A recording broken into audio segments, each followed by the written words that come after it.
I'm Ryan Davis. And I'm Kiernan Schmidt. And this is Out of Office, a travel podcast. This is the first episode of our new series, which is about anything and everything travel related. It's going to be a real grab bag, a cornucopia, a melange, an assortment of helpful and entertaining tidbits, travel writ large. And why is it called Out of Office, you might say? Well, because most folks... Hey, Ryan. Yeah? Why is it called Out of Office? Because most folks have to work to support their travel. You know, and people hate being behind a desk. And one of the most pleasurable things in life is when you get to set that out of office reminder or one of your many work email accounts. It's so good. I like to pretend that no matter where I'm going, even if it's if it's London, if it's Milwaukee, if it's a place where internet is plentiful, I like to pretend, hey, you know what? Limited internet access. That's what I like to put in my out of office. Right. I can't possibly respond to your email for 3 weeks. Yeah, exactly. Exactly. I'm actually cutting myself off completely. I'm leaving the phone and the computer at home. So don't try to reach me. Everyone that puts out an out of office is completely out of context. Right. It's like, but if you need me, contact this person. That will actually be no help whatsoever with your specific request. That's why I always forward it to you, Ryan. Well, thank you. Thank you. And yeah, but putting up that out of office really is the greatest joy that I think there is in life. I think you and I both, when we're having a tough day at the job, just put our heads down and just think about that next vacation. I have out of office messages drafted for years into the future to just copy and paste when required. Are you still alone in that future? All right. And just to be clear, this is it's travel. I would say that we're typically going to be thinking about things, from day trips through months. You could be traveling for months. I'd say maybe up to 11 months. At 12 months, it's no longer traveling. No, 12 months, I'd say 11 months, 29 days, that's traveling. That 30th day, that's living. You're just living. Yeah, you're just living in a place. You probably have a job that you need to put in out of office. Yeah, and this is not the podcast for you if you're living. No, you can go to our other podcast. It's called Office.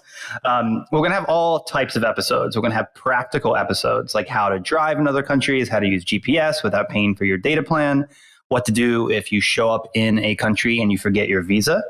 Something that I would never do, but we might unpack that in another episode. Serious things like how to spend money correctly in corrupt countries, how to stay out of danger, how to be respectful of other cultures. But we'll also talk about just silly topics. Ryan and I are both kind of obsessives when it comes to travel. And so I want to talk about what's the best holder for your passport. And should you leave it in your hotel? Should you put it in your pockets? Where is it safest? Why do we all depend on this little dumb cardboard paper booklet to travel around the world? And how to choose a travel partner. And we're going to bring on guests. We want to talk to travel writers, people who live and explore abroad. Maybe people who are experts in a locality, places we've been, people who have guided us and have really impressed us. And these, interests are wide ranging. We've got local day trips, kayaking in a close by lake, something that I actually wouldn't do, but I'm sure Kiernan does on a regular basis. Absolutely. I'm the musclier of the two. Finding tiny historical sites, international destinations. So like James Madison's house? Like James Madison's house, Very not Lincoln's small. house. From Madison's house. In international destinations where you don't speak the language, don't know what the food is, and don't know anyone. So, pretty much any kind of traveling you like to do, we're going to try to cover it on this podcast. All right. I think it is time to alert the cabin crew. It's time to take off. It's time to take off. Flight attendants, prepare for takeoff, please. So that sound is going to always indicate that we are diving into the topic of the day. But given that this is just our very first baby episode, I think it probably makes sense just to introduce ourselves a little bit. Who is Kiernan, really? Well, we can't go that deep or I will start crying here on the podcast. Well, I'm married to a wonderful woman, a lawyer named Catherine, and I live in Boston. And I would say, so I didn't travel widely growing up, but ever since post-college, it has been one of my number one priorities to go around the world, to make use of the place that I'm living. And I knew that this was a passion of mine that maybe made me a little different from my family, because when I was growing up, my sort of job was that I was an altar boy, which I don't know if you know this, but you get paid when you serve at funerals or weddings. And I took that savings and I actually subscribed to Travel and Leisure at the age of 11 years old. And my parents just thought, who is this kid who is, reading about Greek Isles when the family trip is usually down to the Friendlies? You're getting Amex offers from the time you're in 7th grade because of that subscription. Yeah, exactly. Now, Ryan, who is Ryan J. Davis? Ryan Davis I live in Bushwick, Brooklyn. I've lived in New York for 18 years, spent another 18 years, my first 18 years in Salisbury, Maryland. Hold on, I'm just doing some math there. Oh, okay. 24. So I'm a little bit younger than you are. Yeah, so I grew up in the Eastern Shore of Maryland, moved to New York. I didn't do a lot of traveling when I was young with my family. We did do the sort of Disney World trip and a trip to the Grand Canyon when I was super young, which was a lot of fun. And then Nashville because I was a big country fan. You were a big country star? Wow. I was a big country fan, not a star. Country fan when I was a kid. And so we all went to Nashville as a family. And in 4th grade, I got this book, Free Things You Can Get in the Mail. And this is back, mail, I mean the stuff that comes to your house, not email, but actual mail. And they said that if you sent a postcard to the local state tourism boards, they would send you back basically travel packets about visiting each state. So I sent and requested all 50 states and, sort of fell in love with the idea of traveling then. And was any of them particularly memorable, or can you remember which one came first? I feel like the ones that came last were like the Dakotas. Yeah, I think they probably had to call the printer and say, somebody finally wants one of these. Well, I remember thinking like, well, that's really far. So it makes sense that it would take a long time, And meanwhile, you had already flipped through Hawaii. Yeah, Hawaii. California came in like the next day. It's very charming. I wish that the states still produce that. I sometimes browse like the tourism sites that they put up. Yeah, I mean, they say there are some beautiful tourism sites. I don't think they print that much stuff anymore. It was back in the golden age of the 90s where, pre-internet, so everything had to be delivered in like beautiful photo books. Yeah, I feel like, what state do I think would have the best one? I mean, California would probably have the best, right? Yeah, I think California was really beautiful. Also, like the states, I remember Oregon's because it was so green and it looked very beautiful. Yeah. That one always mossy. did. I bet it was a little mossy. It was definitely mossy. Pages mildewed together a little bit. Probably, yeah. I would think Alaska would be another standout, though probably also very expensive for them to send you. I don't even know if they wrote back. They might have been the ones who were like, this was a while ago. Alaska was just made a state. They hadn't really. You open it, but it's like packed in dry ice. It's funny you say, so Disney World that is the place where my family would go. About once every 5 or 6 years, my parents would pack up the Schmidt boys. There were 4 of us. I'm the youngest. And we would drive down from right outside New Haven, Connecticut, down to Orlando. And Beautiful drive. It's a long drive for sure. You strap the dog right to the top of the car and just head on down to Orlando. Mitt Romney was along with us. And for my first time going, I was 3 years old, and the family actually went down in a camper, which actually was a particular luxury because it wasn't like the Honda Accord. And there weren't enough beds, so my parents laid out several pillows into a drawer, and that was it. But you know what? All I needed was Mickey and the dwarves. That's still all I need. Mickey, the librarian at our local library, and the dwarves that are my. Luckily, friends. you were pocket sized as a child, so that wasn't a problem. Yeah, and now I'm huge and muscly from all the kayaking. We also did the trip down to Orlando as a family. We drove in my dad's pickup truck, so my mom and dad in the front, me and my sister in the back. And I remember that I would steal my dad's bag phone. He had a phone that was basically like a knapsack, but it was a phone. And I would call my friend Alan to update us on the sort of the trip moment by moment, not knowing that it was like $1.50 a minute to use his phone. So when we got back, I had like a $300 charge or something from. Why did he need that giant phone? Well, he was, he worked in construction, so he would talk to people, making appointments and stuff. Put for that work. brick down. Yeah. It's a small world. I put that brick down. Yeah, well, they didn't have real phones back then. The brick was the phone. Is that or? It was that most of the buildings were constructed out of used brick phones. Yeah, those phones are probably still around. I don't think they were biodegradable. They probably survived to the very end. I actually was reading. Do you know the publication Atlas Obscura? Sure. They're a really fun travel online magazine and content creator. And they had a Disney World article just a couple of days ago. And it was about how when they were creating Disney World, Walt Disney didn't want guests to have to see people removing trash from trash cans. Right. So in the Magic Kingdom, do you already know this? No, I don't. In the Magic Kingdom, all the trash gets sucked below the trash can into a vacuum system that is below the streets of the Magic Kingdom. It's called the AVAC. Yeah, right down.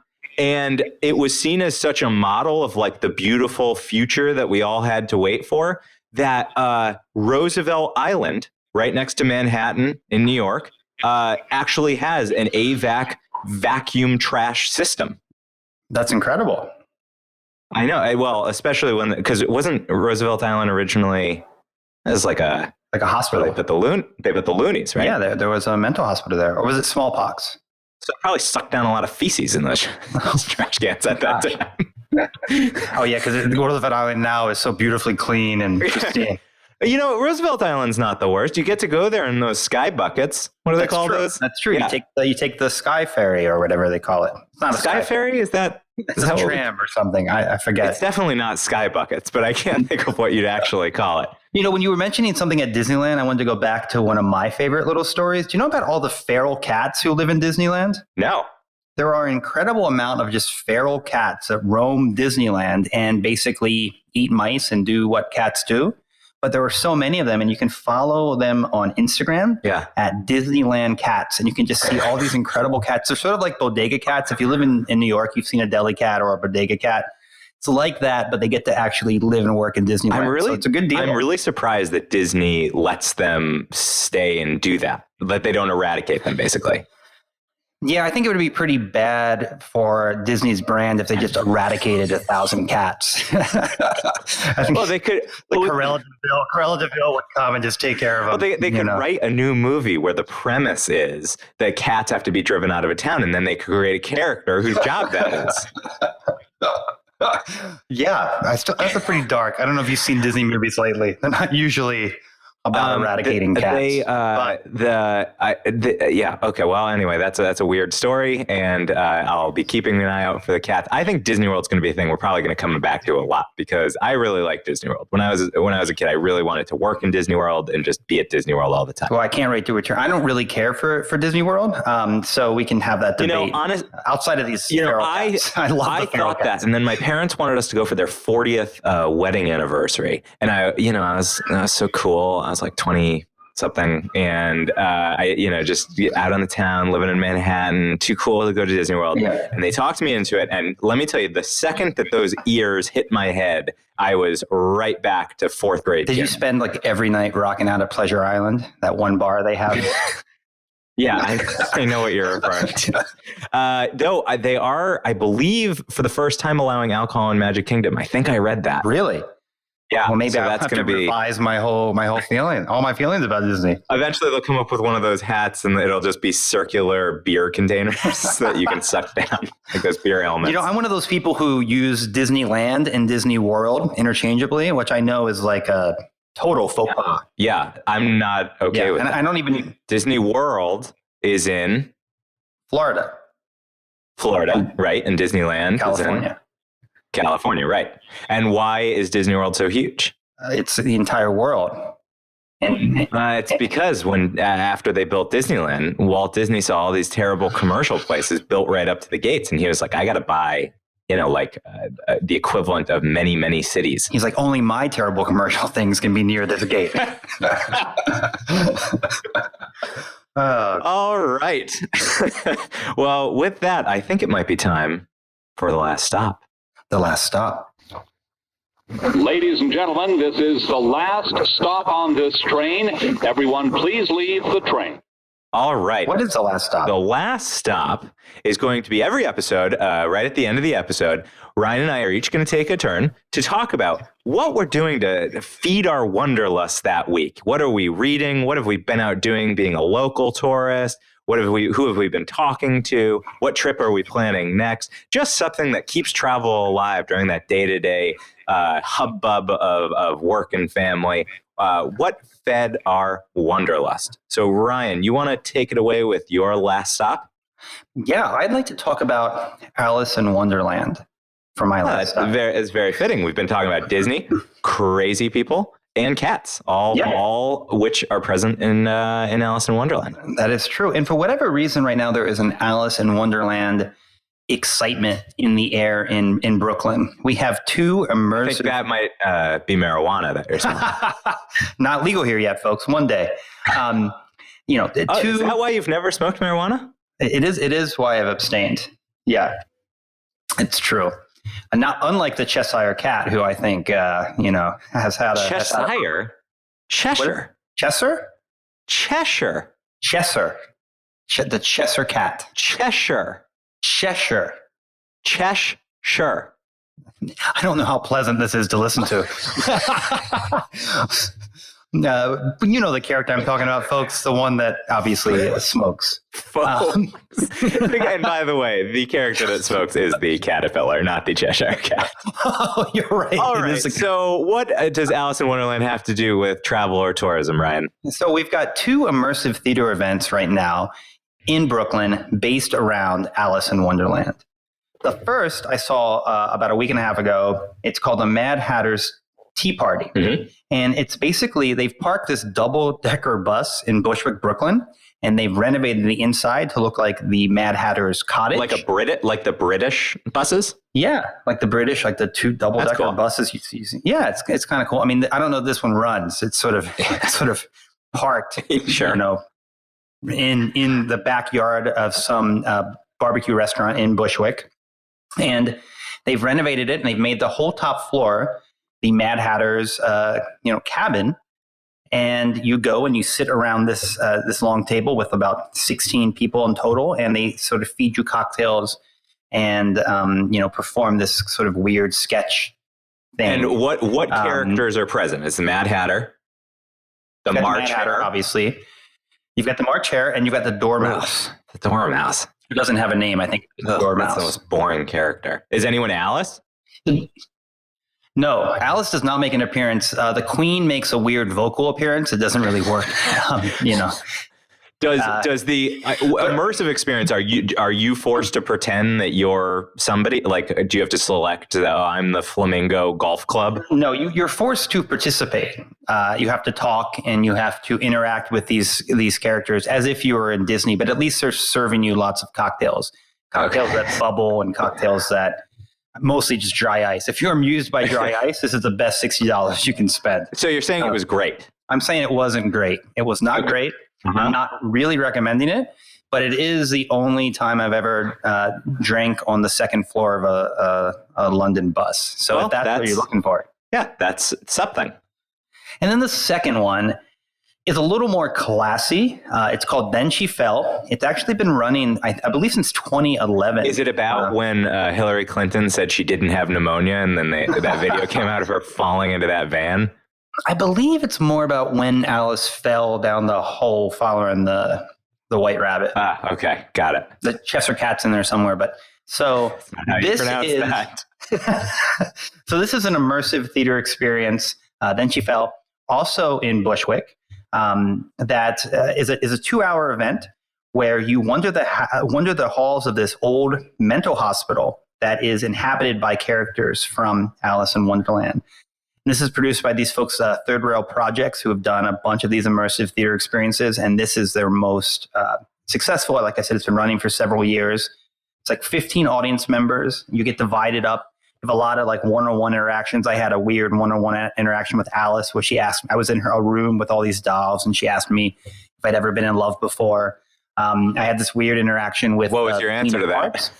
I told her, love's complicated. I mean, it's Alice. I don't want to get into it with her. I don't think she has a lot to add. Also, is it played by a middle school girl like Alice would be? It's played by a short actress who looks young enough, but she's not like Alice. But there's like 3 or 4 people who play Alice because they do all this fun stuff with mirrors. Okay. Quote unquote fun stuff. I don't know how actually fun it is, but they do all this stuff where you see 2 Alices looking at each other, and they're tricked. They think they're looking into a mirror, but they're really not. Is it psychedelic in the same way that like Sleep No More is kind of psychedelic?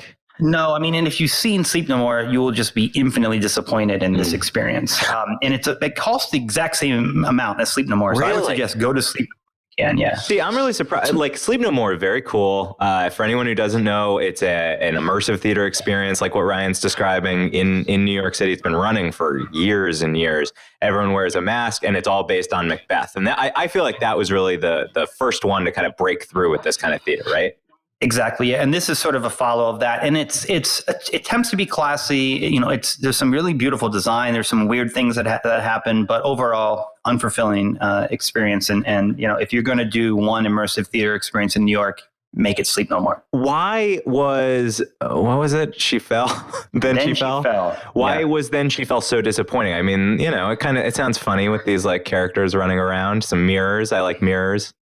Well, it's been so acclaimed, right? Like Brantley put it on his top 10. Ben Brantley from the New York Times put it on his top 10 shows of 2012. So what are those incredibly intelligent people seeing that you missed? I guess they just don't live in Brooklyn and see weird stuff all the time. So you live more in a wacky world, just walking down the street looking at the graffiti. Exactly. Yeah, I saw weirder things on the way to the theater than I did when I got inside. Was there a Mad Hatter?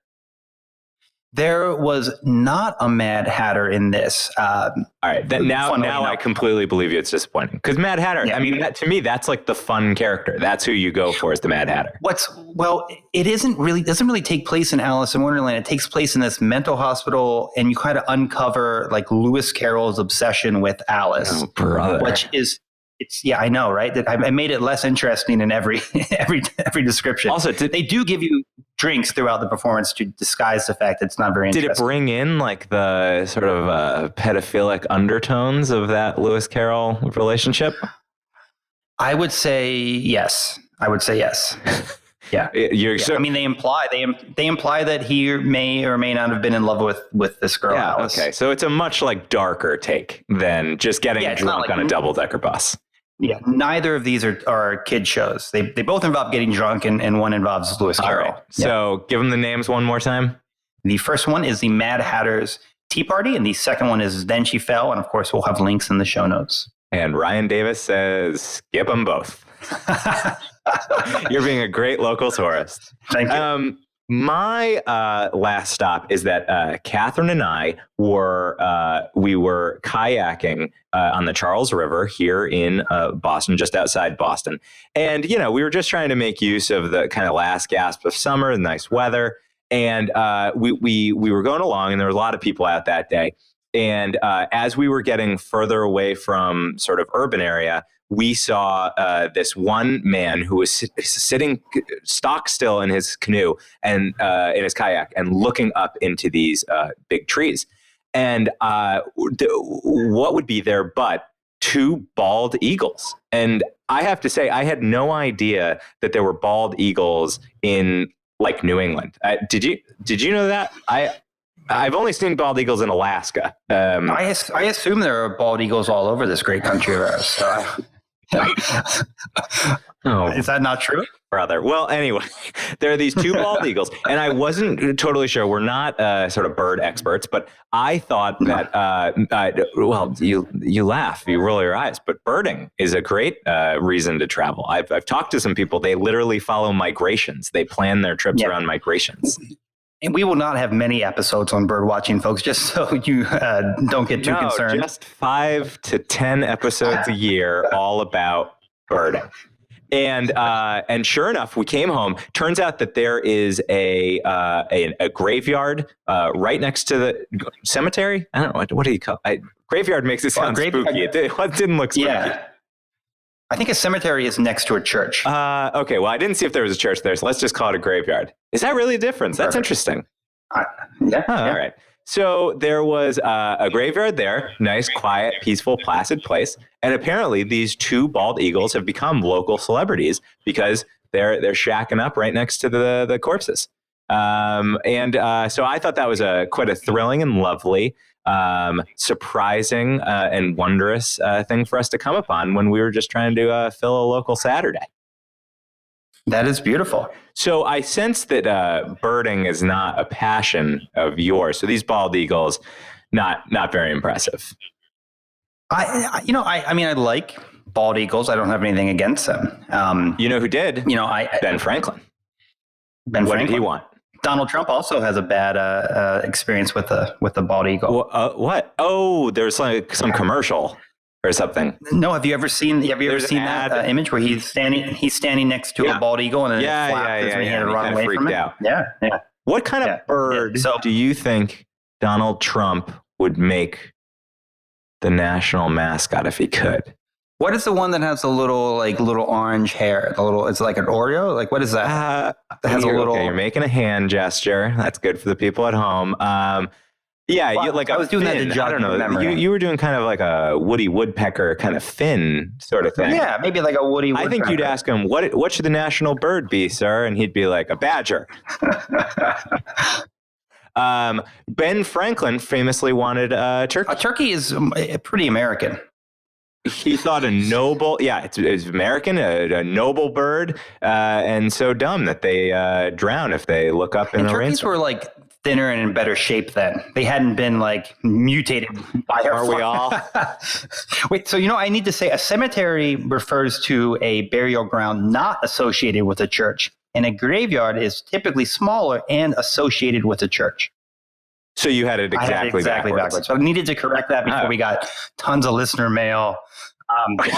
So many listeners. Don't tweet at us. We got it. We know what a cemetery is, folks. I have no doubt that we will eventually do an episode all about touring cemeteries and graveyards. And then we can really dig into other words that you might use for it, such as dead hotel or non-playground. A crypt? I mean, there's all sorts of words you can use. But a crypt's under a church. Yeah, we're going to get to that at another episode. I don't want to unpack that too much. We also didn't mention that this is a limited run series. This is one of 1,327. Right.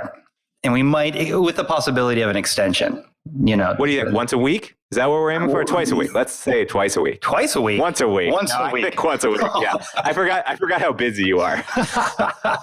There's so many Alice in Wonderland theatrical experiences that you have to get to. What are we talking about next week? What are we talking about? All right. So next week, we will be talking about the best way to plan a trip. I have a 3-phase process that has never failed me. 27-phase process Kieran has. He made it 3 to make it look shorter. But listen, I'm not a loosey-goosey traveler like some of us. I'm a man who believes in order and discipline. Kieran's trip planning involves Excel documents. That's all. I'm going to warn you. If you can't do Excel, skip the Kieran episode talking about trip planning because it is very complicated. All right. I feel like that is the highest note we could possibly end on.